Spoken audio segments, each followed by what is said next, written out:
Alcohol is the most socially accepted drug on Earth. It's present at birthdays, weddings, dinners, business meetings, and funerals. It marks celebration, relief, adulthood, belonging. And yet, year after year, alcohol kills more people than wars, terrorism, homicide, and traffic accidents combined. If alcohol were discovered today, it would almost certainly be banned. Not because it is immoral, but because, measured by harm, it would be classified as one of the most dangerous substances humans regularly consume. So why do we keep drinking it? Why do billions of people willingly ingest something that damages nearly every organ in the body, rewires the brain, and harms not only the user but countless others around them? To understand that, we need to look at what alcohol really is, what it does inside the body, and why it fits human psychology so disturbingly well. Alcohol is not a human invention. It's a biological weapon. Yeast produces alcohol during fermentation to kill competing microorganisms. Ethanol poisons its environment so yeast can survive. Humans simply learn to dilute it with water, flavor it, bottle it, and turn it into culture. The moment you take a sip, trillions upon trillions of alcohol molecules enter your body. They pass through the stomach and small intestine and flood into your bloodstream. From there, they travel everywhere. Your brain, your heart, your muscles, your skin, your liver. The liver is the main detox organ, but it works slowly. On average, it can break down about one standard drink per hour. Drink faster than that, and alcohol starts accumulating in your blood. And once it reaches your brain, the real effects begin. Alcohol is classified as a depressant, not because it makes you sad, but because it suppresses neural activity. It interferes with neurotransmitters and receptors in ways so complex that scientists are still mapping the full picture. But the core effects are well understood. Alcohol enhances GABA, the brain's main inhibitory neurotransmitter. GABA tells neurons to slow down. At the same time, alcohol suppresses glutamate, which normally keeps thinking sharp and organized. The result is a brain that feels softer, slower, less controlled. Your neurons fire less precisely. Communication between brain regions becomes sloppy. This is why reaction times slow, coordination worsens, and judgment deteriorates. One of the first areas affected is the prefrontal cortex. This region is responsible for impulse control, planning, and self-monitoring. Alcohol turns it down. That quiet inner voice asking, "Is this a good idea?" becomes faint. You don't suddenly become confident. You just care less about the consequences. At the same time, alcohol triggers the release of endorphins. These are the same chemicals involved in bonding, laughter, singing, and shared emotional experiences. This is why alcohol feels social. Not because it creates connection, but because it lowers the barriers that usually stand in the way. After a drink or two, conversations flow more easily. Smiles last longer. Strangers feel familiar. The invisible walls of insecurity soften. For a brief moment, it feels like the weight of being human is lighter, like you're not carrying it alone. This combination of reduced inhibition, mild sedation, and artificial bonding places alcohol in a psychological sweet spot. It becomes a social lubricant, and for a while that feels harmless. But alcohol never gives without taking. For many people, occasional drinking slowly becomes regular drinking. A glass on the weekend becomes a habit becomes a ritual becomes normal. And because the effects build gradually, the damage is easy to miss. Alcohol dissolves in both water and fat. This allows it to penetrate almost every cell in the body. When your liver breaks alcohol down, it converts it into acetaldehyde, a substance even more toxic than alcohol itself. Acetaldehyde damages proteins, disrupts cells, and attacks DNA. This is one of the main reasons alcohol increases cancer risk. Alcohol is linked to at least 8 types of cancer, from mouth and throat to liver and bowel, including breast cancer. There is no safe threshold. Increased cancer risk begins at less than 1 drink per day. Globally, alcohol causes around 740,000 new cancer cases every year. About 400,000 people die from them. Your brain also pays a price. Chronic alcohol exposure shrinks neurons and severs connections between them. Communication between brain regions becomes less efficient. Over time, memory fades, thinking slows. The risk of dementia increases. When you drink matters.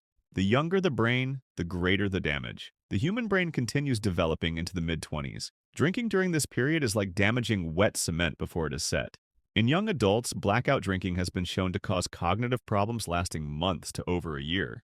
Difficulty learning, memory gaps, mental fog. Binge drinking in late adolescence is one of the strongest risk factors for early onset dementia. Then there is the liver. Alcohol disrupts fat metabolism, causing fat to accumulate inside liver cells. At first, this often causes no symptoms, so people keep drinking. Over time, inflammation builds, scar tissue forms, eventually cirrhosis develops. At that stage, the liver is permanently damaged. It may take a decade to reach this point, but once it does, the process is largely irreversible. Every year, around 600,000 people die because their liver was destroyed by alcohol. Alcohol also weakens the heart, raises blood pressure, increases the risk of stroke and blood clots. Cardiovascular diseases linked to alcohol kill another 500,000 people annually. Even appearance is affected. Alcohol accelerates skin aging, promotes weight gain, and disrupts hormone balance. When researchers analyze all this data, a clear pattern emerges. Health risks begin to rise at about 1 drink per day. The risk of premature death increases significantly at around 3 drinks per day for men and less than 2 for women. In the European Union, the average man consumes nearly 3 beers per day. The average woman, almost 1. There is no other widely consumed drug that operates so close to the edge of harm. And alcohol doesn't stop with the person drinking it. Alcohol is uniquely destructive to others. Its combination of impaired coordination and lowered inhibition leads to risk-taking behavior. On balconies, in water, on roads. Every year, alcohol-related accidents kill around 500,000 people, about 300,000 of them in traffic accidents. More than half of those who die in alcohol-related crashes never drank at all. They died because someone else did. Alcohol is also a major driver of violence. Depending on the country, roughly half of all violent crimes and sexual assaults involve intoxicated offenders. Each year, alcohol-fueled violence kills around 100,000 people. Millions more are injured. In England alone, hundreds of thousands of adults are harmed every year by drunk individuals. Globally, the number reaches into the tens of millions. Some of the most vulnerable victims are never given a choice. Around 600,000 babies are born every year with fetal alcohol spectrum disorders, lifelong conditions caused by alcohol exposure during pregnancy.